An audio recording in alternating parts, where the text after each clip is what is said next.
Ano? Ano nangyari? At palpak na naman ang misyon mo sa araw na to. Nanggagalaiti sa galit si Pablo dahil umuwing walang pera at hindi rin nabawi ang mga droga na ibebenta sana sa katransaksyon nila. Isa-isa niyang tinitigan ang mga tauhan. Tiyak na siya na naman ang mapuputukan ng big boss nila. Hindi naman namin gustong mabulilyaso ang misyon ngayon. Maniwala ka, Pablo. Ginawa namin ang lahat para mabawi ang droga. Pero biglang dumating ang mga pulis. Kaya napagkasunduan naming sumibat na lang. Kaysa mamatay kami doon. Huwag ka na magalit, Pablo. Ngayon lang naman kami pumalpak ulit eh. Titignan niyo pa ba mga palpak na nagawa namin kaysa sa mga matagumpay na nagawa namin ng napakaraming beses? Aba, sobrang dami ng pulis na dumating eh. Kung nakipagsapalaran kami, baka bangkay na kami ngayon. Alam niyong hindi pwede kay Big Boss sa mga ganyan dahilan. Kung hindi ko kayo pagtatakpan, baka matagal na kayong inuuod sa ilalim ng lupa. Hindi maiwasan na makaramdam si Diday ng galit. Naikuyom niya ang mga kamao, pero pinigilan niya ang sarili na manakit. Kung siya lang ang tatanungin, matagal niya nang gustong kumalas sa grupo na kinabibilangan niya. Wala siyang choice kundi manatili dahil malaking grupo ng sindikato ang napasukan niya. Gusto niya nang magbagong buhay. Sawa na siya sa iligal na ginagawa. Walang habas na pagpatay at pakikipaglaban sa mga taong tuso at halang ang bituka. Sige na, sumibat na muna kayo. Ako na ang bahalang makipag-usap kay Big Boss. Ipagdasal niyo na lang na huwag kayong tanggalin sa grupo. Hindi ko na alam kung paano pa kayong ipagtatanggol at pagtatakpan. Sa loob-loob ni Diday, yun na nga ang matagal na niyang dinarasal at hinihintay. Gusto niya nang maalis sa grupo. Balak niya kapag nangyari yun ay magpapakalayo-layo na siya sa lugar kung saan walang nakakakilala sa kanya. Marami naman siyang naipong pera. Doon siya magtatayo ng maliit na bahay. Magtatanim na lang ng mga gulay at mag-aalaga ng mga hayop katulad ng manok at bibe para ibenta niya at may makain siya. Simpleng buhay na lang ang gusto niya. Kung makakapag-asawa man siya, ay plano rin niyang bumuo ng pamilya. Pero iniisip niya kung may lalaki bang tatanggap sa kanya, lalo na kapag nalaman ang madilim na nakaraan niya. Magkakasabay na tumalikod sina Diday at Jeffrey kasama ang iba pang mga tauhan. Napansin naman ni Jeffrey na tila malalim ang iniisip ng babaeng katabi. Hindi naman siguro tayo aalisin sa grupo ni Big Boss. Huwag kang magpakakampante. Hindi natin alam ang likaw ng utak at bituka ng boss natin. Nasaksihan mo naman kung paano niya pinatay ang ibang kasama natin dati. Pambihira. Pahamak din kasi nagtimbre sa mga pulis tungkol sa transaksyon natin eh. Yun na eh. Malapit nang matapos eh. Iaabot na lang ang pera sa atin pero nabulilyaso pa. Hindi ka ba nagtataka, ha Diday? Minsan naiisip ko na baka may traidor sa grupo natin eh. At sino naman ang maglalakas ng loob na mag-traidor sa samahan natin? Kapag nahuli at nalaman ni Big Boss yan, naku, katapusan na ng buhay nila. Hindi naman ako sure. Bigla ako lang naisip. Baka may asset na pala ng pulis na nakapasok dito sa atin. Kung makapasok man siya dito, edi sana matagal nang niraid tong balwarte natin. Abagay, tama ka. Saan mo pala balak pumunta? Uuwi ka na ba? Mamaya ka na umuwi. Pag-shot muna tayo ng konti. Pagpagpag muna tayo para maalis ang malas. Libre mo ba? Oo na, sige na, sagot ko na. Total, ako naman na nagyaya eh. Nagpunta ang dalawa sa isang bar na madalas nilang pinupuntahan. Pagpasok nila ay agad silang inistima ng waiter. Binili nila ang VIP room para walang makarinig sa mga pinag-uusapan nila. Pagkatapos sabihin ng mga order, ay lumabas na ang waiter. Hinubad naman ni Diday ang suot na itim na jacket na gawa sa leather. Inalis din niya ang bagay na nasa tiyan at dibdib. Bulletproof yun at proteksyon niya kung sakaling matamaan siya ng bala. Full battle gear ah. Takot ka ring mamatay no? Lagi ka kasing may baong proteksyon eh. Ay, sino bang gustong mamatay? Kung ako nga lang ang masusunod, gusto ko nang magbagong buhay eh. Ikaw ni minsan ba hindi sumagi sa utak mo yun? Ngumisi ng nakakaloko si Jeffrey, sakay nubad ang jacket at ibinaba sa lamesa ang baril. Anong hindi? Madalas nga, napapanaginipan ko na eh.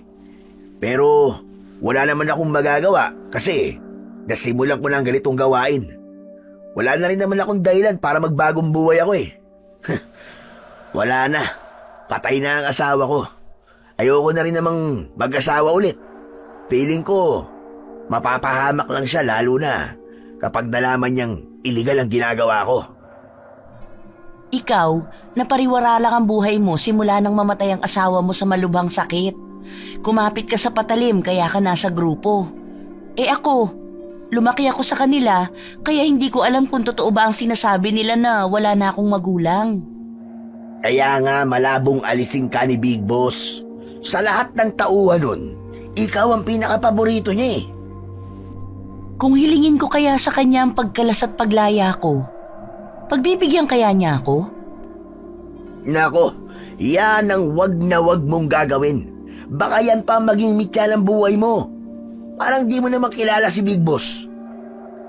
Natigil sa pag-uusap ang dalawa nang pumasok ang waiter, dala-dala ang mga order nila.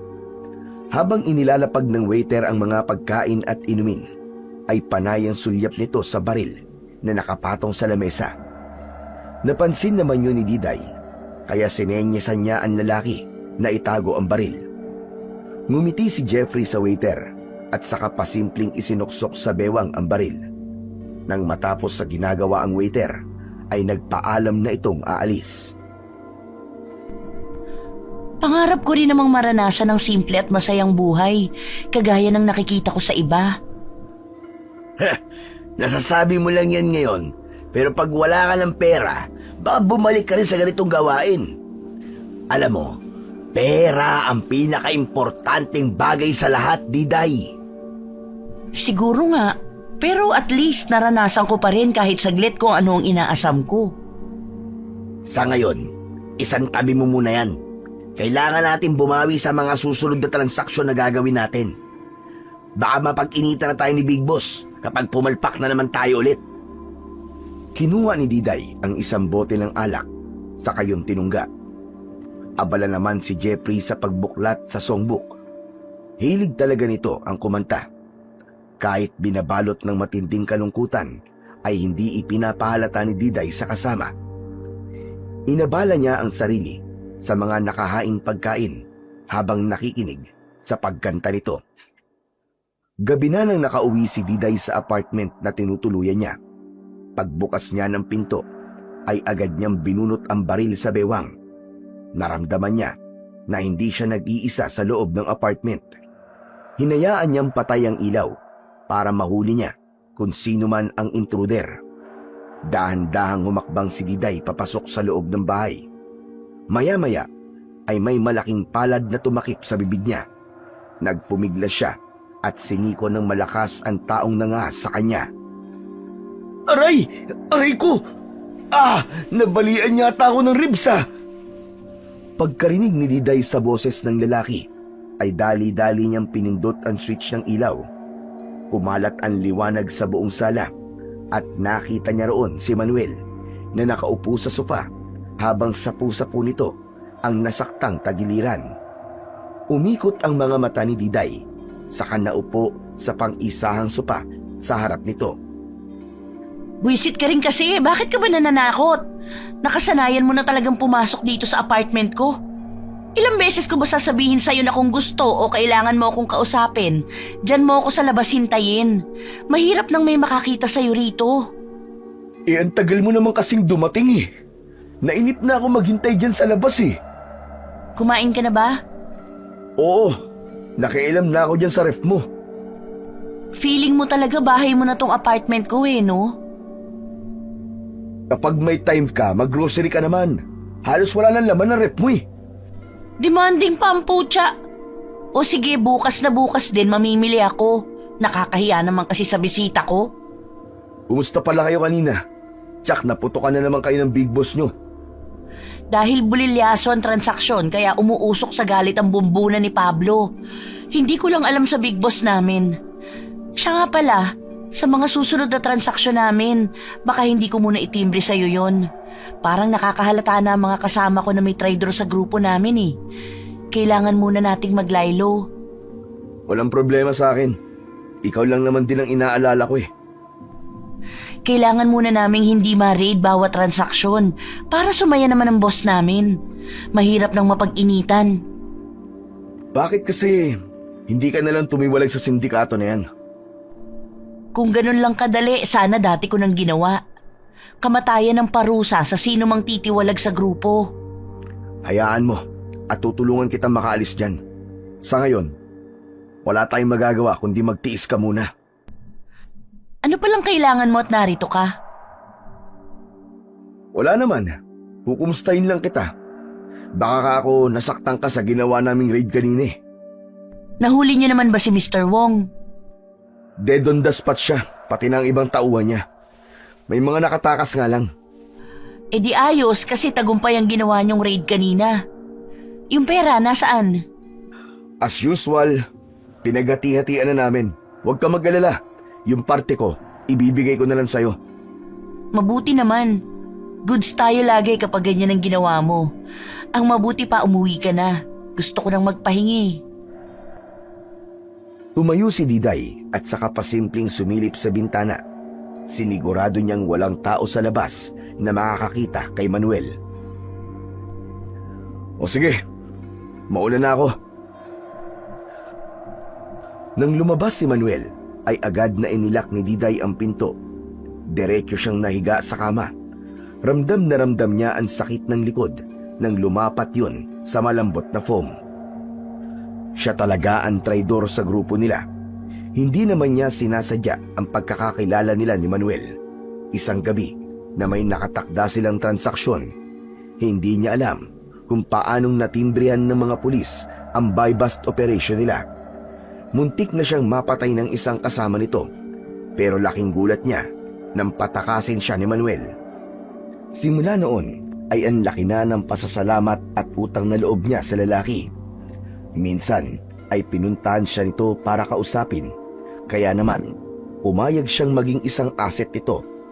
Naisip niya na baka yun ang paraan para makaalis na rin siya sa sindikatong kinabibilangan. Sinabi niya kay Manuel ang tungkol doon. Gusto ng lalaki na tulungan siya, pero alam niya na hindi ganun kadali ang lahat. Bawat operasyon at transaksyon nila ay ititimbre niya kay Manuel paminsan-minsan. Triple lang ang pag-iingat niya dahil tiyak na papatayin siya kapag nalaman ang tungkol sa pagtatraidor na ginagawa niya. Isang gabi, may nakatakda silang operasyon at transaksyon. Hawak nila Jeffrey at Diday ang suitcase na may mga lamang droga. Pagpasok nila sa abandonadong building, ay naabutan nila na matyagang naghihintay si Mr. C at ang mga tauhan nito. Nang ipakita nila ang dalang epektos, ay binutas ni Mr. C ang isang plastik at tinikman yon. Tumangu-tangu pa ito na tila nasarapan sa lasa. Sinabi nito na goods daw ang produkto, kaya sininyasan ang mga tauhan na ilapag at ipakita ang perang pambayad nila. Agad namang tumalima ang mga tauhan. Nang masigurado ni Diday na totoo ang mga pera, ay nagpalitan na sila ng suitcase. Laking tuwa ng grupo dahil walang nangyaring aberya ng gabing yun. Pagdating nila sa hideout, ay masaya silang sinalubong ni Pablo. Kumikinang ang mga mata nito habang nakatitig sa hawak nilang suitcase. Mabuti naman at hindi na kayo pumalpak this time. Mababawasan ang init ng ulo ni Big Boss. Sabi ko naman sa'yo, Pablo uuwi kaming tagumpay ngayon. Ikaw lang kasi walang bilib sa amin Masyado mo kaming ini-small Hindi naman. Pero kung ganyan kayo ng ganyan, mas matutuwa si Big Boss sa inyo. Baka may pabonus pa kayo kung sakali. I-check mo na lahat ng pera para makauwi na kami. Gusto ko na magpahinga. Masakit ang likod ko, ilang araw na. Bakit hindi ka muna mag-relax? Magpamasahe ka para mawala yung sakit ng likod mo. Pera ang kailangan ko. Tapalan mo ako sa likod, baka sakaling mawala tong nararamdaman ko. Napahagalpak ng tawa si Pablo pagkarinig sa biro na yon ng babae. Bukas na ang sahod nyo. Bumalik kayo rito ng 10:00 ng gabi. Kinabukasan, eksaktong 10:00 ng gabi ay dumating si Diday, pati na ang mga kasamahan niya para kumuha ng sahod. Pagpasok nila sa opisina ay naabutan nila si Pablo na nakaupo sa harap ng lamesa. Sa harap nito ay nakalapag ang maraming bungkus ng pera. Isa-isang inaabot sa kanila ang sahod nila. Kailan ba ulit ang susunod na trabaho namin? Tatawagan ko na lang kayo kung kailan. Wala pang sinasabi si Big Boss eh. Kung wala na tayong importanteng pag-uusapan, mauuna na ako sumibat. May lakad ka ba ngayon, Diday? Wala naman. Gusto ko lang muna magpahinga sa bahay. O sige, pwede na sumibat ang mga nakakuha na ng sahod. Nang tumalikod si Diday, kakaiba ang tinging ipinukol ni Pablo sa babae. Napansin naman yun ni Jeffrey, pero hindi niya na tinanong ang tungkol doon. Pagdating ni Diday sa apartment niya, ay inilagay niya sa taguan ang pera na sinahod niya. Marami na ang perang naipon niya. Ayos na sana yun para sa pagsisimula ng simple at maayos na buhay. Nang maisip na wala siyang chance na makaalis sa grupo, ay lumambong ang lungkot sa mukha niya. Naiga na lang siya sa kama at kagaya ng dati ay nangarap na naman siya na nakatira na siya sa isang malayong probinsya. Patulog na sana si Diday ng mga oras na yon nang biglang idilat niya ang kanyang mga mata. Naramdaman niya na may pangahas na gustong manloob sa apartment niya. Mabilis siyang bumangon, saka inilagay ang pera sa isang bag. Pati ang mga baril niya ay ipinasok din niya sa loob ng bag. Malakas ang pakiramdam niya na hindi si Manuel ang bisita niya ng gabing yon. Binuksan niya ang pinto ng kwarto at sinilip mula roon kung sino ang taong papasok sa pinto. Kahit madilim, ay nakita niya ang 2 bulto ng katawan ng lalaki. Matagumpay silang nakapasok sa sala. Dahan-dahang isinara ni Diday ang pinto ng kwarto at tahimik na nagtago sa likod ng pintuan. Maya-maya ay naramdaman ni Diday na bumubukas ang pinto ng kwarto. Eksaktong nakapasok ang isang lalaki at mabilis niya tong tinadyakan sa likod. Sumalya ang lalaki sa sahig. Agad namang kinasa ni Diday ang baril at pinaputukan ang lalaki ng 3 sunod-sunod. Palabas na sana si Diday pero muli siyang sinugod ng isa pang lalaki. Nagpambuno silang 2. Sino ba kayo? Tanong atraso ko sa inyo. Sumagot ang lalaki na napag-utusan lang sila na patayin siya dahil nalaman na siya ang hinahanap na traidor sa grupo nila. Nagulat man si Diday pero hindi siya nagpahalata. Anong traidor ang sinasabi mo? Nagkakamali kayo ng pinagbibintangan. Para makawala sa pagkakahawak ng lalaki, ay malakas na tinuhod ni Diday ang pribadong parte ng lalaki. Nasaktan yun ng sobra, kaya nabitiwan siya at hindi makagulapay sa paggulong sa sahig. Yun ang hinihintay na pagkakataon ni Diday. Agad niyang sinukbit ang 2 bag at nagmamadaling lumabas ng apartment. Hawak pa rin ang baril at matalas ang pakiramdam na panay ang lingon niya at baka may sumusunod pa sa kanya. Mabuti na lang at may dumaang taxi. Pumasok siya sa loob at nagpahatid sa terminal ng bus. Pagdating sa terminal ay hindi alam ni Diday kung saan siya sasakay. Gusto sana niya ay pumunta sa malayong lugar hanggang sa mapili niya ang nakasulat na Pangasinan sa harap ng salamin ng bus. Sakto naman pag-akyat niya sa loob ay kaunti na lang ang kulang at lalakad na. Habang nakaupo ay hindi mapakali si Diday. Panay ang sulyap niya sa labas ng bintana. Iniisip na baka nasundan siya ng gustong pumatay sa kanya. Nakahinga lang siya ng maluwag nang umandar na ang bus. Hindi alam ni Diday kung gaano katagal na silang bumabiyahe. Mahimbing ang naging tulog niya. Nang magising siya, ay kalat na ang liwanag sa labas. Napangiti si Diday nang maisip na sa wakas ay nakatakas na siya sa sindikatong kinabibilangan niya. Dalangin na lang niya ay wag na siyang masundan ng mga tauhan ng big boss nila. Nang mag-stop over ang bus sa isang karinderya, ay inanunsyo ng konduktor na pwede muna silang kumain at magbanyo muna ang kailangan magbanyo. Isa-isang bumaba ang mga pasahero. Sakto na nagugutom na siya, kaya naman umorder siya ng pagkain. Nang matapos kumain, ay nakigamit na rin si Diday ng banyo, saka bumalik sa loob ng bus. Nagpatuloy ang biyahe nila. Bago magtanghali, ay nakarating na sila sa Pangasinan.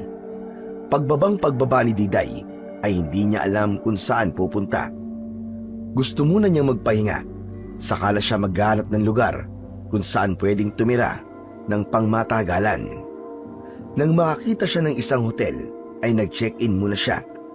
Pagpasok sa loob ng kwarto, agad siyang nahiga sa kama. Napagod siya sa haba ng biyahe. Nangalay ang buong katawan niya. 2 araw na natili si Diday sa hotel. Nang mawala ang pananakit ng katawan, ay nagtanong-tanong siya kung saan pwedeng pumunta. Yung pinakamalayong baryo sana sa Pangasinan ang gusto niya. May nakapagturo naman sa kanya ng mga lugar na pwede niyang puntahan. Pero gusto niya yung pinakadulong baryo na. Nagsimula na naman bumiyahe si Diday ng araw na yon. Bawat baryo na madadaanan nila ay tinatanong siya ng driver kung dun ba siya bababa. Kapag hindi niya gusto ang vibes ng lugar, ay pinapadiretso pa niya ng biyahe ang driver. Hanggang sa nakarating na sila sa pinakahuling baryo. Walang nagawa si Diday kundi doon na bumaba. Ayon sa driver, ay kailangan niya nang bumalik sa pinanggalingan. Nagbayad na ng ilang lilibuhin si Diday, saka siya naiwan sa gilid ng kalsada. Pinagmasdan niya ang lugar. Lubak-lubak ang kalsada. May mga halaman na halos natutuyo na ang mga dahon. Ganon din ang mga puno. May mga bahay naman siyang nakikita, at kapag naglakad pa siya, ay tanaw na niya ang mas maraming bahay sa loob. Nagtanong-tanong siya kung may pinapaupahan bang bahay o apartment sa lugar na yon.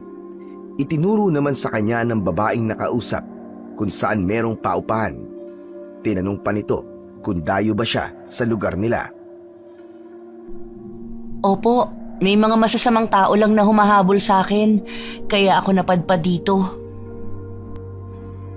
Natagpuan naman agad ni Diday ang apartment na itinuro sa kanya. Ayon sa may-ari na nakausap niya, ay hindi pa pwedeng tirahan ang apartment dahil may inaayos pa sa loob. Nag-offer ang may edad na babae na pansamantala ay dun muna makituloy sa bahay niya para lang may mapaglipasan siya ngayong gabi. Hindi naman nag-atubiling pumayag si Diday. Nagtaka pa siya pagpasok sa loob ng bahay ay nagsimula ng magsara ng pinto at bintana ang may edad na babae. Halata sa mukha nito ang pagiging balisa. 6:00 pa lang yun ng gabi, kaya't nagtataka siya kung bakit maagang nagsasara ang mga tao roon. Napansin din niya na gano'n ang ginagawa ng mga kapitbahay. Nagkibit balikat na lamang si Diday at hindi na nagtanong. Ayon naman sa babae, ay bukas ay matatapos na ang ginagawa sa apartment, kaya pwede na siya rong umupa. Nag-alok ang babae ng pagkain sa kanya. Tatanggi sana si Diday, pero wala na siyang nagawa nang hainan siya ng pagkain. Habang kumakain, ay nagkikwentuhan silang dalawa. Hindi niya sinabi rito na may humahabol sa kanya para hindi na rin ito matakot. Baka magbago pa ang isip at hindi na siya patuloyin sa apartment kung sakali. Kinabukasan, nagpunta si Diday sa bayan para bumili ng mga damit sa tutuluyang apartment. Halos mapuno ang truck sa dami ng binili niyang mga gamit. Halos malula din sa pagkamangha ang mga kapitbahay niya nang makita na ibinababa ang mga gamit papasok sa loob ng apartment niya. Ipinalinis na rin ng may-ari ang loob ng apartment, kaya minamanduhan na lang niya ang mga lalaki kung saan ipipwesto ang bawat kagamitan. Mukhang magtatagal ang pananatili mo rito, iha. Halos kompleto na yata ang mga binili mong gamit sa bahay mo. Kung may ibinibenta nga pong lupa dito baka bilhin ko na rin. Mukhang maayos naman dito sa baryo nyo.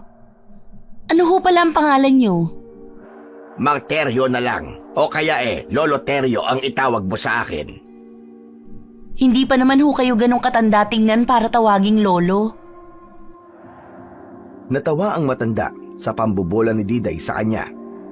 Sa itsura mo, mukhang sa Maynila ka naggaling. Bakit ka pala napadpad dito sa lugar namin?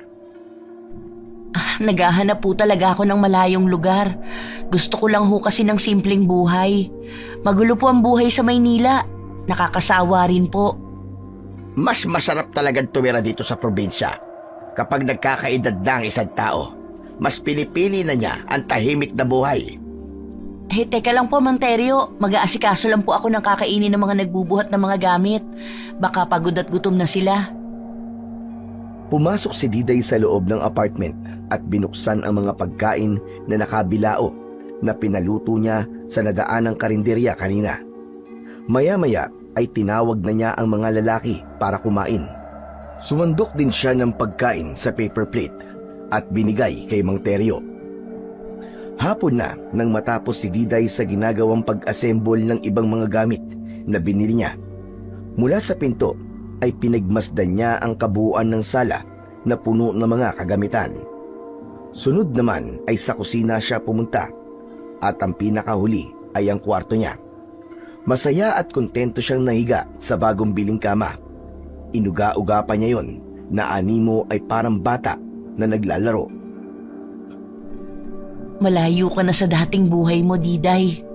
Ito na ang simula ng pagbabagong buhay mo. Sana lang talaga hindi ako masundan dito nila Pablo. Hindi na malaya ni Diday na nakatulog siya. Halos nag-aagaw na ang dilim at liwanag nang magising siya. Balikwas siyang bumangon at tinignan sa relo ang oras. Bigla ring kumalam ang tiyan niya. Iniisip niya kung may mabibilan ba ng pagkain sa labas. Inut-inut siyang tumayo at naghanap kung may malapit na karinderya. Dahil ubos na ang mga lutong ulam, kaya delata at bigas na lang ang binili niya.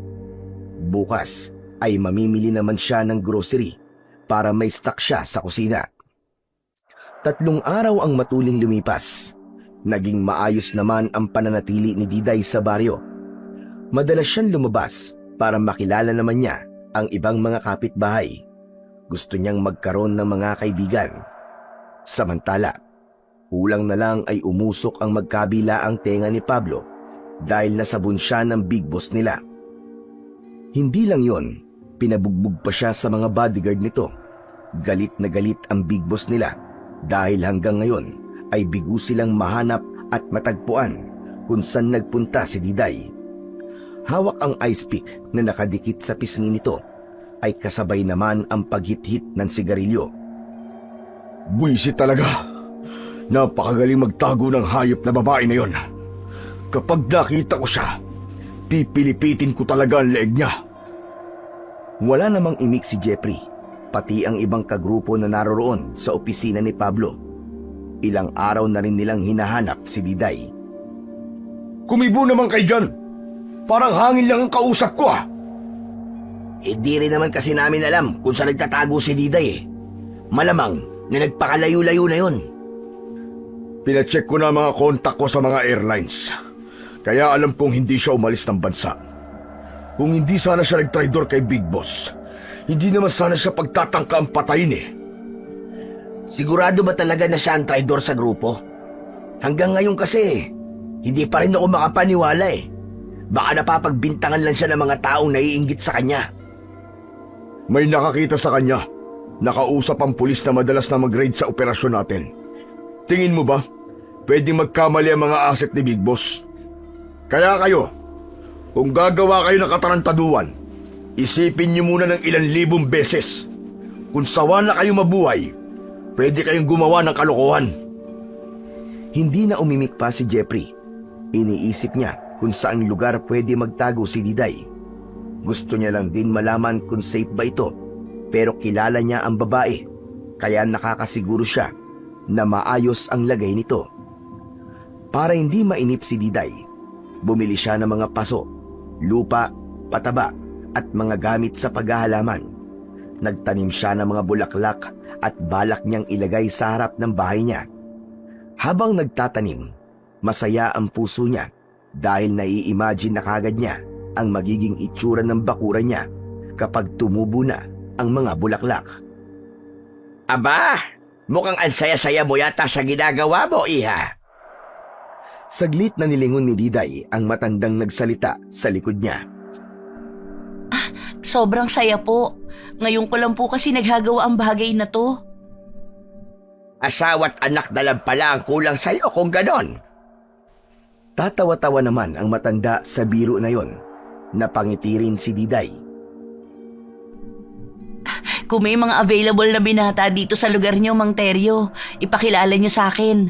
Baka sakali may mapusuan ako. Nako, kung binata lang ang hanap mo, napakarami sa lugar na ito. Magagandang lalaki rin kagaya ko. Kayo talaga, Mang Teryo. Puro kayo kalokohan. Totoo naman yun, iha. Nung kabataan ko, ang gandang lalaki ko noon. Maraming babae nagkakadara pa sa akin. Saka pipili ko. Ayun, sa bungi ako napunta. Sabay na humalakhak ang dalawa. Nasaan na po pala ang asawa at mga anak niyo? Mga apo, kung meron. Biglang sumiryoso at nagbago ang aura ng matanda. Tumanaw siya sa malayo. Wala na sila. Ako na lang at isang apo ko ang natitira sa buhay. Nasaan po ang apo niyo? Nasa Maynila. Mas ginusto ko na doon na lang siya mamuhay kaysa dito sa probinsya. Dinadalaw naman po ba niya kayo? Isang beses sa isang taon, umuuwi at bumibisita siya rito. Mabuti naman po kung ganun. Eh ikaw, Diday, alam ba ng magulang mo o pamilya mo na nandito ka? Ulila na po ako. Ibang pamilya na po ang namulatan at kinalakihan ko. Sila nga po ang dahilan kung ba't ako napunta rito eh. Sabihin na lang natin na iwas na lang ako sa gulo. Alam mo, iha, kahit na anong sigalot at hindi ng away nyo ng pamilya nyo, sa huli, pamilya mo pa rin sila. Matuto tayo magpatawad at ibaba ang pride. Aba, ang pride ay sa ketchup lang yan. Kung ganun nga lang ho kadali. Sa ngayon po, mas ine-enjoy ko muna ang bagong buhay ko rito. Masarap din pala na mapag-isa, yung malayo sa kanila. Dalangin ko na sana ay maayos mo ang gulo sa pamilya mo. Pilit na lang nangumiti si Diday sa sinabi ng matanda. Sa isip-isip niya ay mahirap sabihin dito ang tunay na sitwasyon niya. Baka lang lalo nitong hindi maintindihan kung anong panganib ang nakaabang sa kanya. Kung sakaling matagpuan siya ni Pablo at mapatay siya nito, ay ayos lang sa kanya. Simula nang tumungtong ang mga paa niya sa baryo na yon, ay inihanda na niya ang sarili sa maaaring mangyari sa kanya.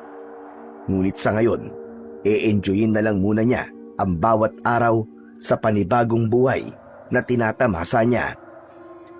Napangisi si Pablo nang makatanggap siya ng tawag mula sa 3 tauhan. Ibinalita ng mga ito na natagpuan na nila kung nasaan nagtatago si Diday. Ayon kay Marco, tatawag siya ulit kapag nakumpirma nila kung naroon talaga ang babae. Tahimik namang nakikinig si Jeffrey sa usapan nila Pablo. Nakaramdam siya ng kaba para kay Diday. Tiyak na katapusan na nito kapag natagpuan siya ng mga kasamahan. Ipinagdarasal pa naman sana niya na wag malaman kung nasaan ito, pero talagang matinik sa hanapan ang mga tauhan ng Big Boss nila.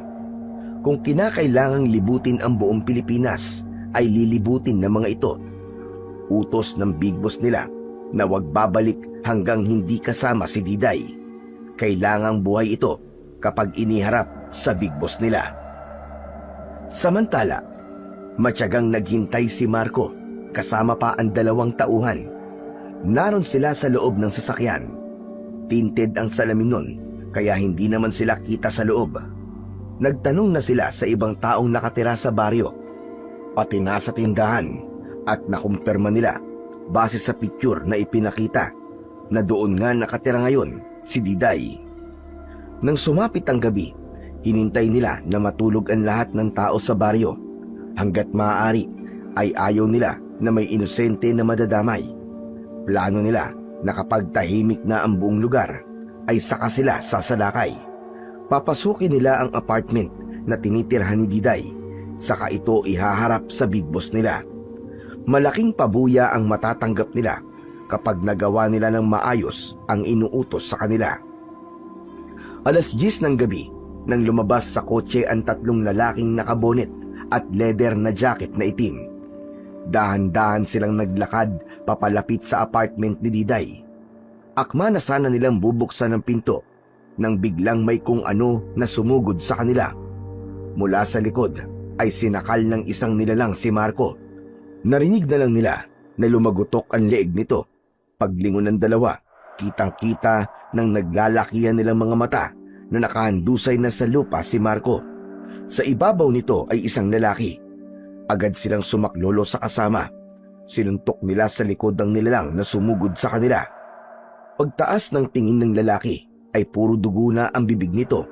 Nakita nila na sumisirit ang masaganang dugo sa leeg ni Marco. Triple ang naramdaman takot ng dalawa, kaya naman tumakbo sila pabalik sa sasakyan. Bago tuluyang makapasok sa loob ay nahawakan na sila ng hindi kilalang lalaki. Napasigaw na lang sila ng malakas para humingi ng tulong, pero bigo na may makarinig sa kanila dahil mabilis na silang sinagpang sa leeg hanggang sa bawian ng buhay. Kinabukasan, pagkagising ni Diday ay nagtaka pa siya kung bakit nasa harapan ng bahay niya si Mang Teryo. Nagwawalis ito at binabasa ng tubig ang labas. Balak sanang magdilig ni Diday ng mga tanim niyang halaman. Mang Teryo, hindi nyo na dapat ginagawa yan at nakakahiya naman. Pwede naman po na ako na ang maglinis dito sa labas. Sinabay ko na para hindi ka na maglilinis. Naiinip din kasi ako nang walang ginagawa eh. Nakakainip nga po ang walang ginagawa. Naisip ko nga po na baka pwede tayong mag-boodle fight dito sa labas. Ayain natin ang ibang kapitbahay. Gusto ko rin po kasing maranasan yun. Yun lang ba? O sige, gagawin natin yan. Sabihan mo lang ako kung kailan para makapamili at makapagluto tayo. O kaya kung may malapit na dagat o resort dito, pwede rin tayong maligo at doon natin gawin ang boodle fight. Bigla tuloy ako na-excite. Maraming dagat na malapit dito. Walang bayad ng entrance. Cottage lang ang gagastusin mo. Masayang nagkikwentuhan ng dalawa nang biglang bumukas ang pinto ng bahay ng matanda. Mula roon ay lumabas ang isang lalaki. Nag-inat ito ng mga braso at pinatunog ang mga buto sa daliri ng kamay. Nagulat pa si Diday nang mapagsino ang lalaki. Manuel? Lolo, nagkape na ba kayo? Oo, kanina pa ako tapos. Ikaw, gusto mo na bang mag-almusal? Hoy Manuel, anong ginagawa mo rito? Sinusundan mo ba ako? At bakit naman kita susundan? Dito nakatira ang lolo ko at dito ako'y pinanganak at lumaki. Ikaw ang dapat kong tanungin kung anong ginagawa mo rito sa lugar namin. Pwede ba mamaya ko na ipaliliwanag sa'yo? Makahulugan ang tingin ni Diday kay Manuel. Ayaw niyang malaman ng matanda kung sino siya at kung ano ang ginagawa niya roon. Mabilis namang nabasa ni Manuel ang ibig ipahiwatig ng babae. Tara na't mag-almusal na muna tayo. Nagugutom na ang mga bulati ko sa tiyan eh. Nagpaalam si Mang Teryo na bibili lang ng pandesal sa bakery para may makain silang almusal. Nang pumasok si Manuel sa loob ng bahay ng matanda, ay naiwang tulala at hindi pa rin makapaniwala si Diday. So, small world? Dito pa talaga kami magkikita? Napakaraming lugar pero dito pala ang probinsya niya? Iniisip ni Diday kung sasabihin ba niya kay Manuel ang totoong dahilan kung bakit siya naroon sa baryo nila.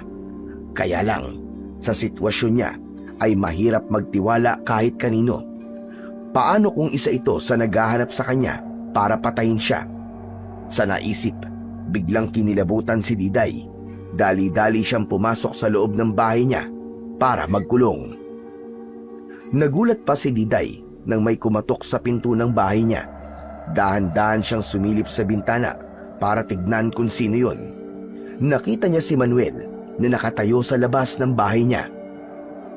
"Hoy, Diday! Sumabay ka na sa amin kumain ng almusal! Halika na!" Kinakabahan man ay binuksan pa rin ni Diday ang pinto. Okay nga lang ako kahit hindi nyo na ako isabay. "Pinapatawag ka ni Lolo, ano ka ba?" Si Lolo Teryo ba talaga o ikaw? "Si Lolo nga, ang kulit naman ito." Nakaramdam ng hiya si Diday dahil hindi niya akalain na maririnig ni Manuel ang ibinubulong niya. Pagpasok nila sa bahay ng matanda ay todo silbi ito sa kanya. Naiilang at nahihiya siya sa pag-iistima na ginagawa ng matanda. Kumain ka ng kumain, ha, iha. Huwag kang mahihiya. Maraming salamat po, Mang Teryo. Ganun magkakilala pala kayo ng apo ko. Talagang ang liit-liit ng mundo.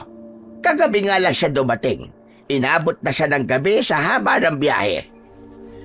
"Hindi naman po ako magtatagal dito, Lolo 1 linggo lang po ang binigay na leave sa akin." Ayos lang yon. Ang importante ay nakauwi ka dito sa atin. Tsaka isa pa po, marami pa pong trabahong naiwan sa Maynila. Pagkasabi ni Manuel ay makahulugan siyang tumingin kay Diday. Napansin naman yun ng dalaga, kaya umiwas siya ng tingin dito. Kinagabihan, inaya ni Manuel si Diday na tumambay sila sa labas. Bumili ang lalaki ng ilang bote ng beer at mga chichirya. "O ano, Diday? Baka pwede mo lang sabihin sa akin kung bakit ka nandito sa probinsya namin." Gusto ko lang magbakasyon. Nababurnout din naman ako sa trabaho ko, no? "Sigurado ka na yun lang ang dahilan? Baka kasi may tinatakasan ka o tinatakbuhan." Ha? Wala Bakit mo naman naisip yan? "Wala naman." Kahit gustuhin kong tumakas o tumakbo, parang malabo namang mangyari na makawala ako sa kanila. Alam mo na ang ibig kong sabihin. "Alam mo, Diday, pwede mo naman gawin yun kung gugustuhin mo talaga Ano ba ang mga bagay o dahilan na pumipigil sa'yo para gawin yun?" Kamatayan. Yun ang kahihinatnan ko kapag tumiwalag ako sa grupo namin. "Naiintindihan ko na mahirap talaga ang sitwasyon mo. Pero sana dumating ang araw na maging malaya ka na." Lumagok si Manuel ng beer sa hawak na bote. Ganon din si Diday. Sa isip ng babae, para sa kanya ay dumating na ang araw na naging malaya na siya. Ayaw lang niya na isatinig ito dahil ayaw niya ng mahaba pang paliwanagan sa lalaki. Mas maganda na manatiling lihim na lamang ang lahat. 2 araw na ang nakalipas. Hindi na bumalik ang 3 tauhan na inutusan ni Pablo. Hindi na rin niya makontak ang mga ito sa cellphone. Gigil na hinagis ni Pablo ang hawak na cellphone. Nagulat naman si Jeffrey, kaya agad niyang pinulot ang aparato at inilapag sa lamesa. Buisit talagang mga tauhan yan! At hindi na bumalik! Mukhang bolilyaso na naman ang lakad nila. Napatay yata sila ni Diday. Buisit talaga! Ano pa ba ang aasahan mo? Siyempre, lalaban yung tao kapag may nagtangka sa buhay niya. Ang masama pa, hindi pa nasabi ng mga kupal kung saan lugar nila nakita si Diday. Bakit hindi na lang natin siya pabayaan? Bakit kailangan pang habulin? Para saan? Sigurado ako, hindi naman kakanta o magsusumbong yun sa mga pulis sa tungkol sa atin. Bobo ka ba? O nagtatanga-tangahan ka lang talaga? Hindi mo ginagamit ang utak mo Paano hindi ititimbre sa mga pulis? Di ba, may kaibigan ng pulis ang gaga na yon? Kung hindi siya nagtraidor sa grupo natin, hindi naman magagalit si Big Boss sa kanya Baka may dahilan siya kung bakit niya yun nagagawa. Wala akong pakialam kahit ano pa ang dahilan niya. Ang importante, makuha siya para maiharap kay Big Boss. Inis pa rin na naupo si Pablo. Nag-iisip siya kung sino ang uutusan niya para hanapin si Diday. Hindi sinasadyang napatingin siya sa iba pang mga tauhan na nakatayo sa harap niya. Hoy, kayong tatlo. Hanapin niyo si Diday. Siguraduhin niyo lang na madadala niyo siya rito ng buo at maayos. Huwag kayong uuwi hanggat hindi niyo siya bitbit. Nagkakaintindihan ba tayo? Agad namang tumalima ang tatlong inutusan na lalaki. Nag-isip naman si Jeffrey kung nasaan lugar nga ba nagtago si Diday. Gusto niya sanang timbrihan ito para sa mga plano ni Pablo, pero hindi niya na makontak ang babae. Mukhang nagpalit na ito ng SIM card na ginagamit. Samantala, napapansin naman ni Diday na panay ang aya sa kanya ni Manuel. Kagaya na lamang ng umagang yun, inaya siya ng lalaki na damayan siya nito sa pamamalengke para sa lulutuing ulam sa pananghalian. Gagawin mo pa akong taga-bitbit? Para masikatan ka naman ng araw. Ang putla-putla mo no? Para ka ng aswang eh. Anong sabi mo? Joke lang. Alam mo, pansin ko kasi, lagi ka lang nagkukulong sa loob ng bahay mo. Hindi ka ba naiinip? Hindi naman. Mas gusto ko nga na nasa bahay lang.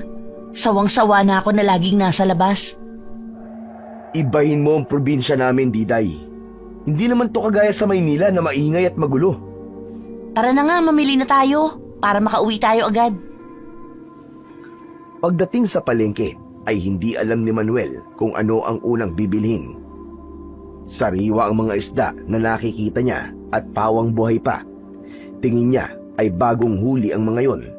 Ganon din sa mga karne na tinatadtad ng matadero. Kagaya ng dati ay doon pa rin siya sa suki niya bumili. Laking tuwa nga ng mga ito nang makita siya.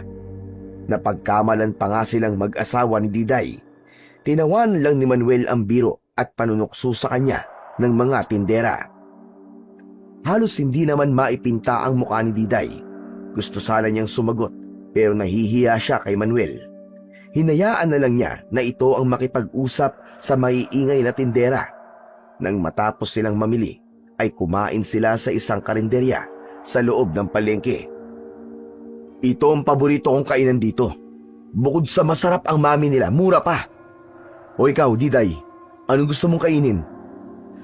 Isa-isang tinignan ni Diday ang mga pagkain na nasa loob ng istante na gawa sa salamin. Umagaw ng atensyon niya ang adobong atay ng manok. Itinuro niya sa tendera ang napili at naupo sa katabi ni Manuel. Yan lang bang gusto mo? Marami pang ulam na pwedeng pagpilian. Yun na lang, paborito ko rin kasing ulamin yan. Pareho pala tayo.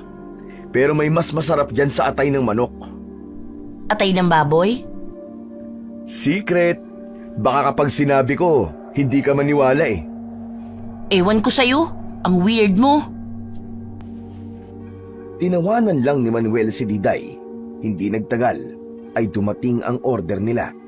Halos malula si Diday sa dami ng inorder ng lalaki. Mauubos mo bang lahat yan? Mali naman ang tanong mo eh. Dapat ganito. Mauubos ba nating lahat yan?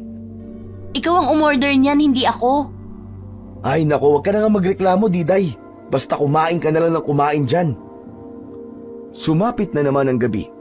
Eksakto dumating ang tatlong lalaking tauhan ni Pablo sa baryo kung saan nakatira si Diday. Mabuti na lang at marami rin silang galamay, kaya hindi sila nahirapan na hanapin ang babae. Naghintay sila na lumalim pa ang gabi. Plano nila, napapasukin nila ang tinutuluyang bahay ng dalaga, saka ito papaamuyan ng panyo na may pampatulog. Kailangan nilang sumunod sa bili ni Pablo na dapat buo nilang ihaharap ang babae sa big boss nila. Sa kahihintay sa tamang oras, halos makatulog na ang tatlo. Bago pa tuluyang talunin ng antok, tinapik na ni Andrew ang dalawa pang kasama. Magkakasabay silang lumabas sa sasakyan, hindi kalayuan sa apartment na tinitirahan ni Diday. Pinaligiran nila ang bahay. Naghihintay naman ang dalawa sa hudyat ni Andrew. Hawak ang master key ay tagumpay na nabuksan ng pangahas ang pinto ng bahay ni Diday. Sumenyas na siya sa dalawa na pwede silang pumasok. Akma nang bubuksan ni Andrew ang pinto nang biglang may parang bakal na kamay ang humawak sa batok niya. Naramdaman niya na bahagya siyang umangat sa lupa. Nagpumigla siya at pilit kumakawala sa pagkakahawak ng sinumang nilalang ng dilim. Mga hayop kayo! May bala kayong masama sa taong nakatira dyan! Nagmamakaawa naman si Andrew na bitiwan siya. Sinabi niya na napag-utusan lang sila. Tatlo kayong lalaki laban sa isang babae. Hindi kaya lugi siya sa inyo? Muling sumagot si Andrew na wala silang balak sakta ng babae. Kailangan lang nila na iharap yon sa big boss nila. Hindi na nagsalita pa ang nilalang. Sinuntok niya ng malakas sa panga at tiyan si Andrew. Halos sumuka naman ng dugo ang lalaki. Hindi pa nakontento. Walang salitang kinagat niya sa leeg ito. Nang alam niyang anumang oras ay mawawalan yon ng buhay, ay binitiwan na niya. Saka sinundan ang dalawa pang lalaki na tumatakbo. Bumalik sa sasakyan ang dalawang lalaki. Nanginginig sila sa takot sa isiping may aswang na nakatira sa lugar na yon. Tumawag ang isang lalaki kay Pablo para sabihin na hindi nila nakuha si Diday dahil may tao o aswang na humahabol sa kanila. Hindi naman makapaniwala si Pablo, kaya umuusok na naman ang bunbunan niya sa matinding galit. Sinabi nito na kapag bumalik sila na hindi dala si Diday, ay bala ng baril ang sasalubong sa kanila. Nabitiwan ng lalaki ang cellphone nang umuga ng malakas ang sasakyan nila. Panay ang sigaw ng dalawa. Kahit anong start ng isang lalaki sa makina, ayaw umandar ng sasakyan nila. Lalo silang kinumutan ng takot nang makita ang nilalang na sinuntok ang salamin ng bintana. Nabutas yun, kaya hinablot ng nilalang ang isang lalaki sa kwelyo ng damit nito. Panay naman ang sigaw ng lalaki. Umatras siya sa kabilang upuan. Maya-maya, muling nabasag ang salamin ng bintana roon. Nang mabuksan yun ng nilalang, ay hinila niya ang isang lalaki, saka ito sinakal. Saglit lang ay nawalan ito ng buhay. Akmang tatakas na ang natitirang isa pa, pero mabilis na nahablot yun ng nilalang. At para hindi na siya mahirapan pa, ay agad niyang kinagat ang batok nito. Sumambulat ang maraming dugo roon. Lumabas ang nilalang para itapon sa malayo ang bangkay ng 3 pangas na lalaki, kasama na rin ang sasakyan nito. Humupa ang tensyon. Agad na nagbago ng anyo ang lalaki sa pagiging tao. Yun ay walang iba kundi si Manuel. Pagsapit ng umaga, narinig ni Diday na parang may nagwawalis na naman sa harapan ng bahay niya. Pagbukas niya ng pinto, ay nakita niya si Mang Teryo na nagwawalis habang binabasa ang lupa. Naamoy niya na malansa ang paligid. Ako na po ang bahalang magwalis dyan, Mang Teryo. Hindi na dapat kayo nag-aabala pang gawin yan. Hayaan mo na akong gumawa nito, iha. Teka, at kukuha lang ako ng tubig na may sabon. Kahit na anong pigil at awat ni Diday sa matanda, ay ayaw nitong magpapigil sa ginagawa. Hinayaan na lang niya ito at naisipan na lang na magluto ng almusal. Nagluto siya ng pansit at nagtimpla ng kape. Bumili rin siya ng monay sa tindahan para gawing palaman ang pansit. Sakto, natapos ang matanda sa ginagawa, ay tinawag na ito ni Diday. Tinawag din ni Diday si Manuel para sumabay na sa kanilang mag-almusal. Ay nako, ikaw talaga, Diday! Ang aga-aga istorbo ka! Natutulog pa ang tao eh! Kung ayaw mong sumabay kumain, edi wag. Parang busog pa ako eh. 3 tao ba naman ang kinain ko kagabi? Anong sabi mo? Parang nananaginip ka pa yata ah. Binibiro lang kita. Tara na, kumain na tayo. Masarap ba yung niluto mo? Ha? Patsamba lang yan. Habang magkasalong kumakain ng tatlo, ay bigla silang nagkayayaan na pumunta sa beach sa araw na yon. Malapit na kasing bumalik si Manuel sa Maynila, kaya gusto niyang sulitin ang natitirang ilang araw na bakasyon. Pumayag naman si Diday. Ang totoo, nakaramdam siya ng excitement.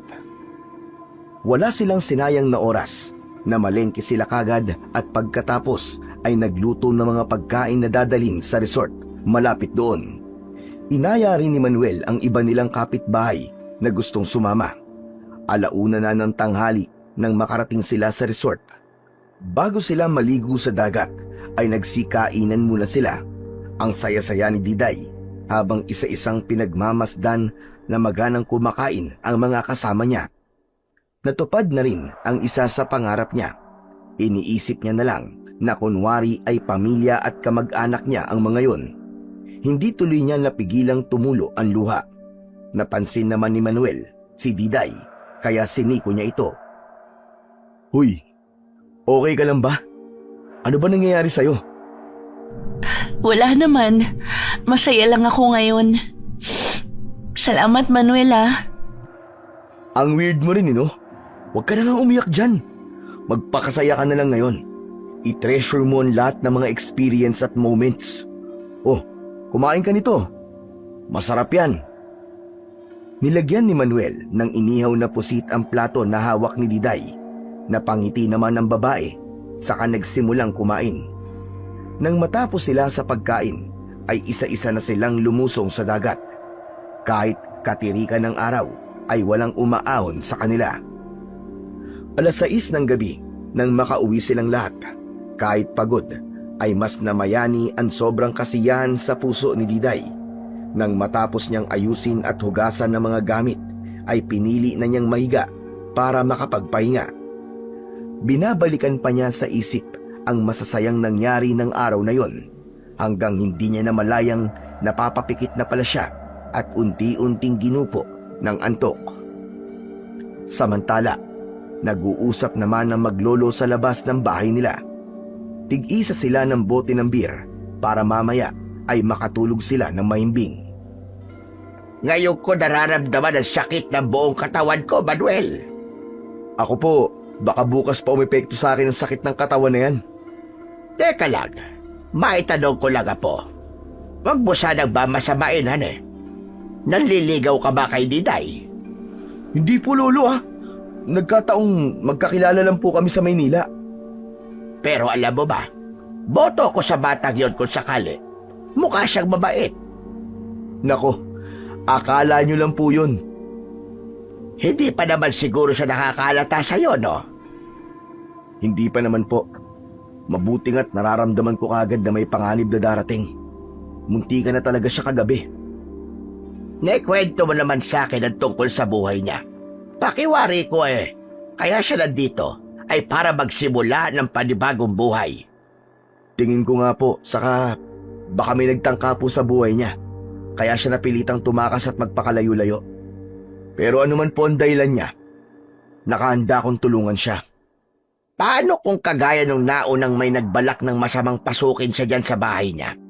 Kapag bumalik ka na sa Maynila, wala nang ibang tutulong sa kanya. Alam naman natin na ikaw na lang ang natitirang huling lahi sa mga Montecristo. Kapag napatay ka, wala nang magtatanggol sa kanya dito sa baryo. Nahulog sa malalim na isipin si Manuel. Montecristo ang lahing pinagmulan ng lola niya.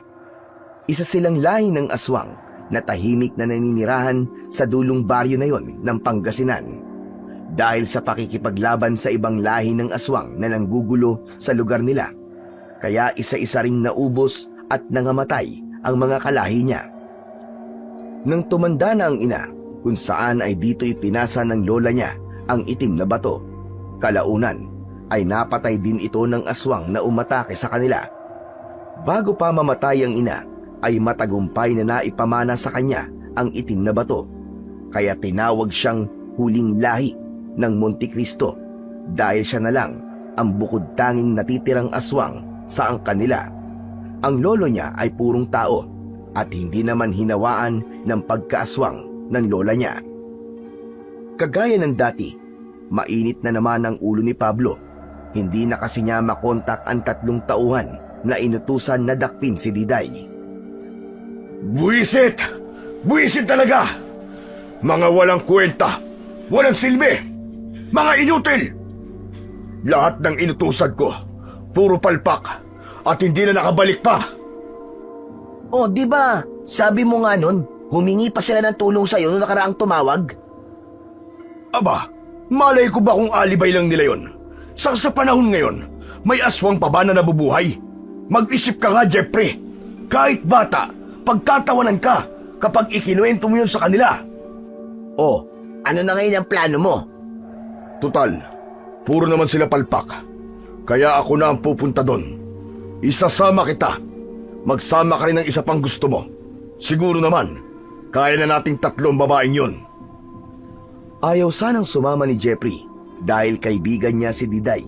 Baka hindi niya makayang gawan ito ng masama. Pero kapag hindi siya sumunod kay Pablo, ay baka siya naman ang patayin nito. Umaga pa lang ay bumiyahe na ang 3 papunta sa Pangasinan. Hindi na sila nahirapang hanapin ang lugar dahil sinabi naman ng isang tauhan sa kanya kung saan nila matatagpuan si Diday bago ito mamatay. Hapon na nang makarating sila sa lugar. Kumain sila sa loob ng sasakyan at natulog muna habang naghihintay na lumatag ang gabi. Hindi naman mapakali si Jeffrey habang nakaupo sa likurang bahagi ng sasakyan. Panay ang tingin niya sa labas habang ang 2 kasama ay mahimbing na natutulog. Iniisip niya kung paano niyang matitimbrihan si Diday. Binabalak na nga niyang lumabas at puntahan ito sa tinutuluyang bahay para may oras pa para makatakas ito. Pero iniisip niya na baka magising si Pablo. Malakas pa naman ang pakiramdam ng lalaki, kaya kahit magsinungaling siya ay hindi siya nito paniniwalaan. Panay na lang ang buntong hininga ni Jeffrey at pumikit na lang. Naririnig ni Diday ang malalakas na kulog at kidlat sa kalangitan. Maya-maya pa ay bumuhos na nga ang malakas na ulan. Hinahanda na niya ang biniling gasera na sinasaksak at mga kandila. Hindi nga nagtagal, nawalan ng kuryente sa loob ng bahay niya. Agad niyang binuksan ang gasera na full charge. Nagkulong na lang siya sa kwarto. Sa lakas ng ulan, baka abutin ng magdamag ang brownout. Nagising ang 3 lalaki sa lakas ng ulan.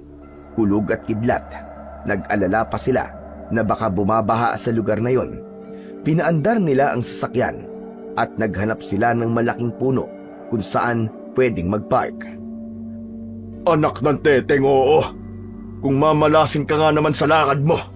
Ngayon pa talaga umulan ng malakas. May balat yata sa puwet ng isa sa inyo eh. Hoy, tumigil ka. Wala akong balat sa puwet. Baka isa sa inyo. Walang nagawa ang 3 kundi maghintay na tumila ang ulan. Hindi na sila pwedeng bumalik pa sa ibang araw. Kailangan ay maging matagumpay ang pagkuha nila kay Diday. Inip na rin ang big boss nila na iharap sa kanya ang traidor na babae. 11:00 ng gabi nang tumila ang malakas na ulan. Tanging mga kuliglig ang maririnig na ingay sa gabing yon. Magkakasabay na lumabas ang 3 at pinuntahan ang bahay na inuupahan ni Diday. Nang marating nila ang mismong bahay, ay walang hirap na nabuksan nila ang pinto. Pumasok sila sa loob kahit madilim. Dahan-dahan silang naglakad hanggang marating nila ang kwarto. Nasilip nila sa siwang ng pinto na may ilaw na nakabukas sa loob ng kwarto. Sumenyas si Pablo na mauna ang isang tauhan na pumasok sa loob. Lingid sa kaalaman nila ay gising na si Diday at handa nang makipaglaban sa kanila. Pagpasok ng isang lalaki ay sinalubong siya ng bala ng baril. Mabilis siyang nakailag kaya nakalabas ng kwarto. Anong ginagawa mo? Sumugod ka sa loob! Kapag yan nakatakas, malalagot ka talaga sa akin!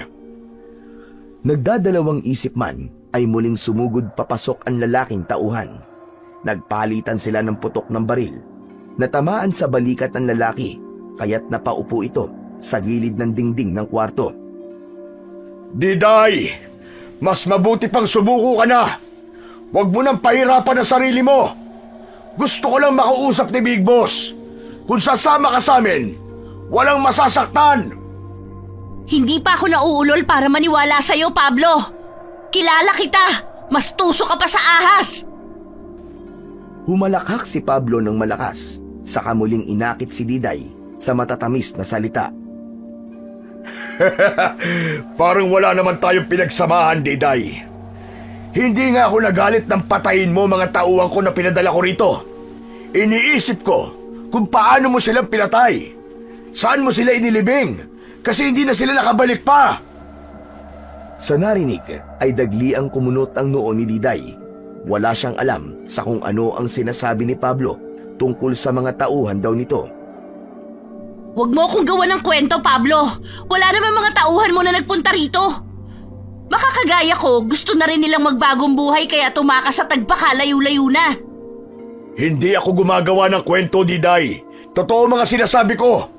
Lumabas ka na dyan at dito tayo mag-usap sa labas. Baka may makarinig sa atin na kapitbahay.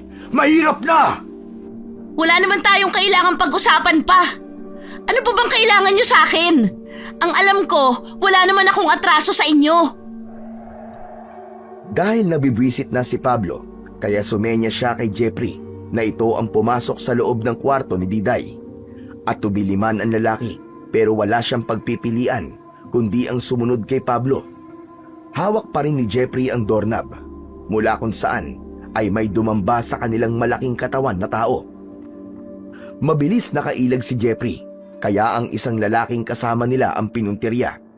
Nakaamoy ang nilalang ng sariwang dugo, kaya walang alinlangan na kinagat niya sa leeg at muka ang nakaupong lalaki. Nahintakutan naman ang dalawa, kaya't nag-uunahan silang tumakbo palabas. Anak ng demonyo! Mukhang totoo nga sinabi nila na may aswang sa lugar na to. Kung mamalasin ka nga naman, oh! Mas mabuti pang umuwi na tayo, Boss Pablo. Baka maging hapunan tayo ng aswang na yon. Tara na! May armas tayong dala, Jeffrey. Bakit parang naiihi ka sa takot dyan? Nakita mo naman kung paano niya pinatay yung isang kasama natin. Ayoko matulad sa kanya. Duwag!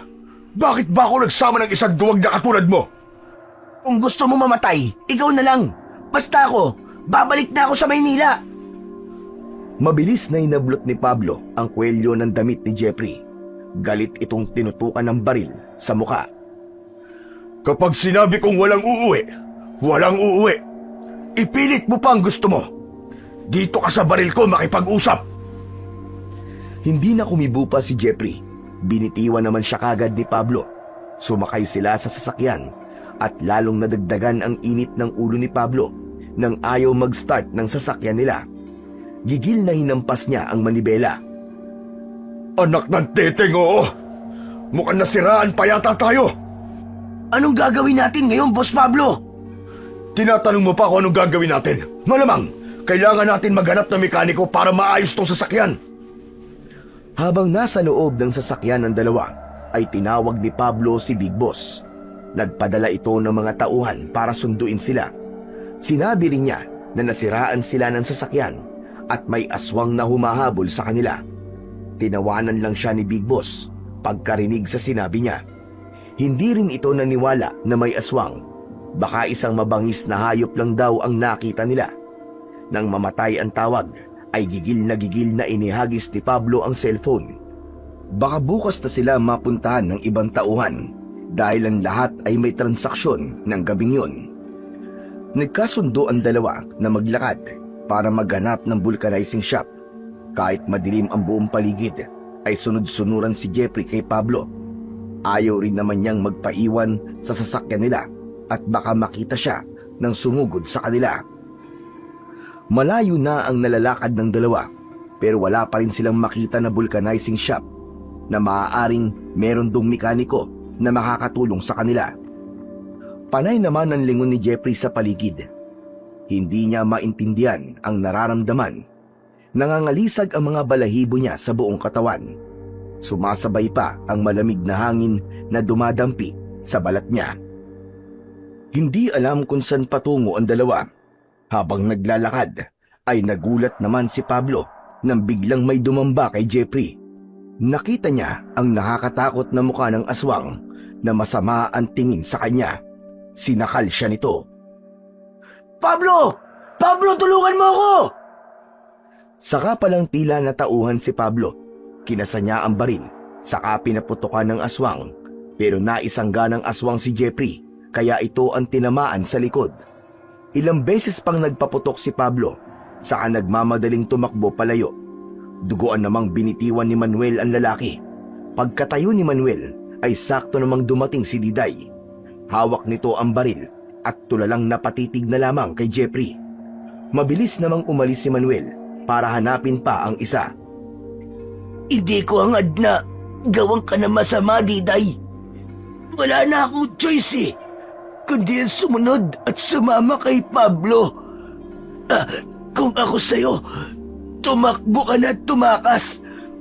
Maghanap ka ng lugar na mas malayo pa para makapagsimula ng bagong buhay. Masaya ako, Diday, dahil natupad mo na ang isa sa pinapangarap mo. Mabuhay ka sana ng matagal at ipangako mo na hindi ka na babalik sa anuman sindikato at paggawa ng masama. Lumuhod si Diday para tignan ang mga tama ni Jeffrey sa katawan. Maya-maya pa ay sumuka na ito ng dugo. Wala nang nagawa si Diday nang mawalan ng hininga ang lalaki. Hindi niya napigilan na mapaluwa dahil sa mga sinabi nito. Kinuha niya ang baril nito at tumayo si Diday para sundan ang dalawa. Samantala, lakad-takbo na ang ginawa ni Pablo. Sobra na rin ang hingal niya. Wala siyang makitang pwedeng pagtaguan. Huminto siya saglit para huminga. Pakiramdam niya ay mapuputulan na siya ng hininga. Hindi pa man siya nagtatagal na nakatayo sa malaking puno ay may dumamba na sa likod niya. Hinawakan siya sa likod ng damit saka inihagis. Napahiga sa lupa si Pablo. Nabitiwan niya ang baril at gumulong yun malayo sa kanya. Teka lang naman. Wala akong atraso sa'yo. Kaya bakit mo ko hinahabol? Hindi nagsalita ang aswang. Sumingasing lang siya ng mahina saka sumugod kay Pablo. Panay naman ang ilag ni Pablo. Kapag nahawakan siya nito, ay tiyak na ang katapusan niya. Wala siyang armas na hawak, kaya wala siyang kalaban-laban dito. Wala namang inaksayang oras si Manuel. Hindi siya kailangan maabutan ni Diday na nasa ganoong itsura at baka matakot lang ang babae sa kanya. Sumugod siya kay Pablo. Pinipilit lumaban ni Pablo kahit dehado siya. Ginagamit niya ang lahat ng natitirang lakas para ipagtanggol ang sarili. Sa isip niya ay hindi siya pwedeng mamatay sa lugar na yon. Kahit hindi na niya madala si Diday sa kanilang big boss, ang importante ay makaligtas siya. Dahil sa lakas ng aswang, ay malakas niyang naibalibag si Pablo. Nagkikikisay naman ng lalaki sa sobrang sakit na naramdaman. Pakiramdam niya ay nabali ang tadyang niya sa malakas na pagkakatama sa lupa. Nakita niya ang baril na malapit sa kanya. Unti-unti siyang gumapang para abutin ng armas, pero napatingala siya nang apakan ni Manuel ang nasabing baril. Wag! Pakiusap, wag mo siyang sasaktan o papatayin! Sabay na napalingon ang dalawa kay Diday. Hinihingal din ito habang nakatingin sa kanilang dalawa. Napangiti naman si Pablo dahil naisip niya na ililigtas siya ng babae. Alam ko naman na hindi mo ko matitiis, Diday. Sanggandikit tayo eh. Tsaka, tumatanaw ka pa rin ng utang na loob sa akin. Saka maraming taon ang pinagsamahan natin, di ba? Ikaw ang pumatay kay Jeffrey! Wala kang awa! Teka, Diday. Nagkakamali ka. Anong ako ang pumatay? Wala akong alam sa sinasabi mo. Siya ang pumatay kay Jeffrey. Sabay turo ni Pablo kay Manuel.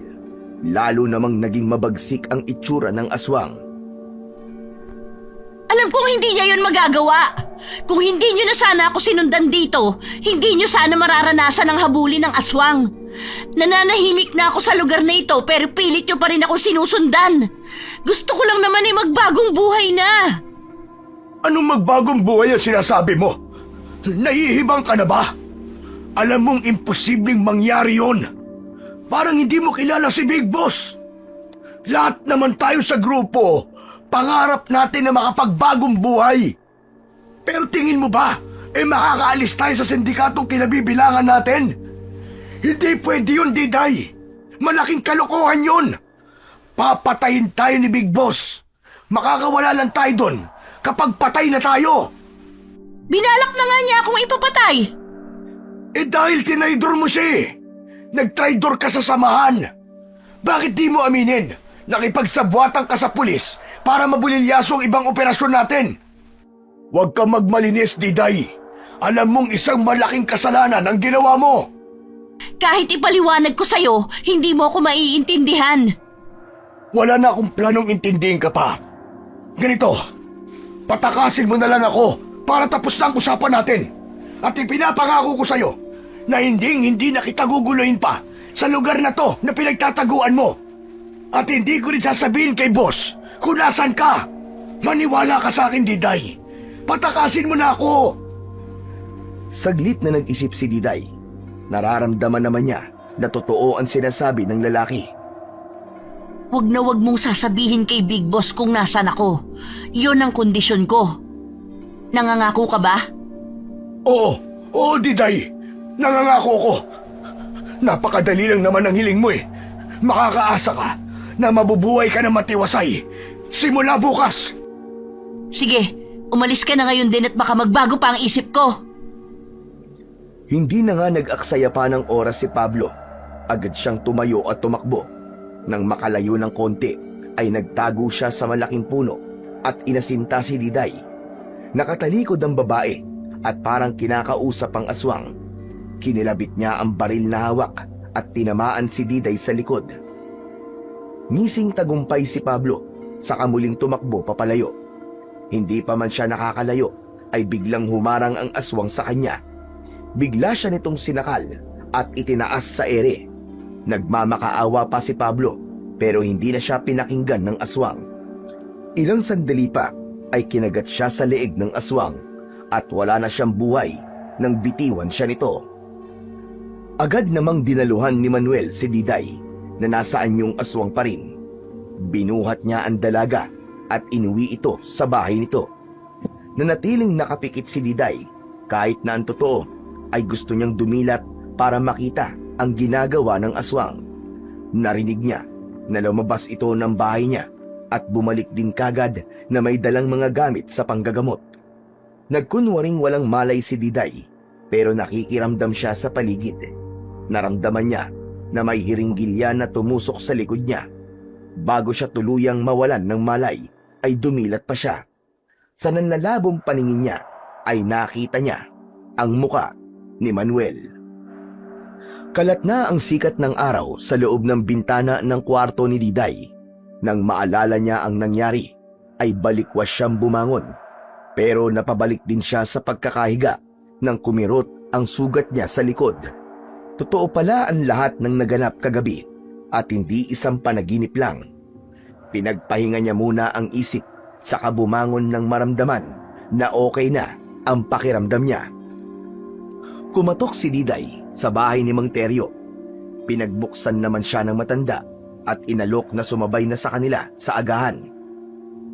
Pagpasok ni Diday sa loob ay naabutan niya si Manuel na nakaupo sa lamesa.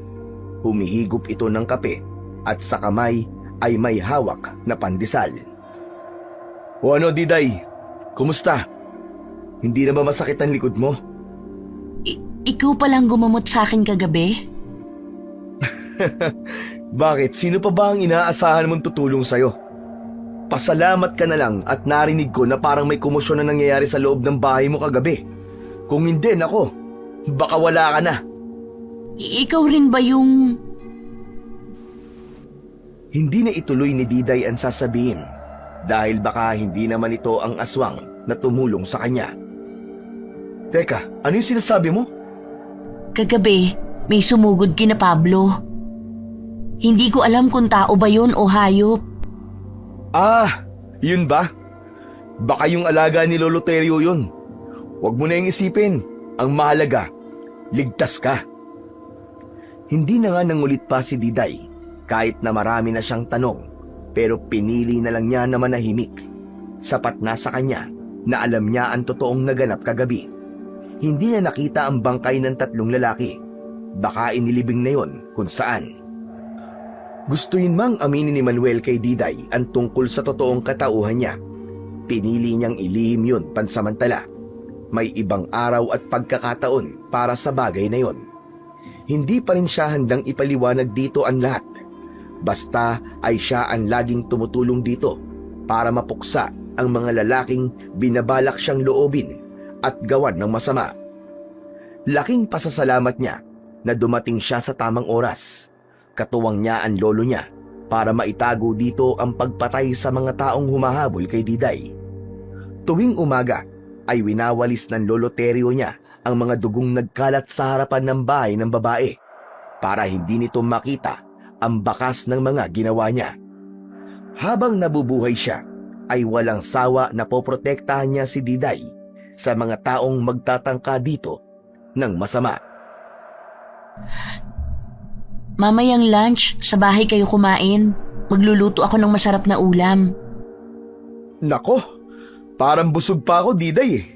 2 tao ang kinain ko kagabi. Ayan ka na naman. Ang weird mo talaga sa mga sinasabi mo. Humalakhak ng malakas si Manuel, saka humigop ng kape sa tasa. Nanahimik na siya at baka kung ano pa ang masabi niyang kawirduhan kay Diday. Dumaan pa ang ilang araw. Bumalik na muna si Manuel sa Maynila. Agad niyang kinausap ang kanyang hepe upang magpaalam na kung pwede ay doon na siya idestino sa probinsya nila. Naisip niya na kung doon siya madidestino ay 2 magagandang bagay ang mangyayari sa buhay niya. Una, makakasama niya ang lolo niya. Pangalawa, makakasama na niya ang lihim niyang iniibig na si Diday at mapoproteksyonan niya pa ito sa mga nagbabalak na gumawa ng masama dito. 1 linggo ang mabilis pang lumipas at inaprubahan ng hepe niya ang kanyang hiling na magpadestino sa probinsya. Mas mainam naman din daw yun dahil bukod sa mapapalapit ito sa pamilya, ay mas kabisado nito ang lugar na paglilipatan niya dahil doon ito ipinanganak at nagkaisip. Walang pagsidlan ang tuwa ni Manuel ng mga oras na yon. Agad na siyang nag-empake ng kanyang mga damit at binayaran ang mga dapat niyang bayaran sa kasera niya ng inuupahang bahay sa Maynila. At kinabukasan din ay umuwi siya ng probinsya. Laking gulat naman ni Lolo Terio nang bumungad ito sa pinto ng kanilang bahay paggising nito ng umaga. Pinaliwanag na niya sa matanda ang lahat at tuwang-tuwa ito sa kanyang naging desisyon.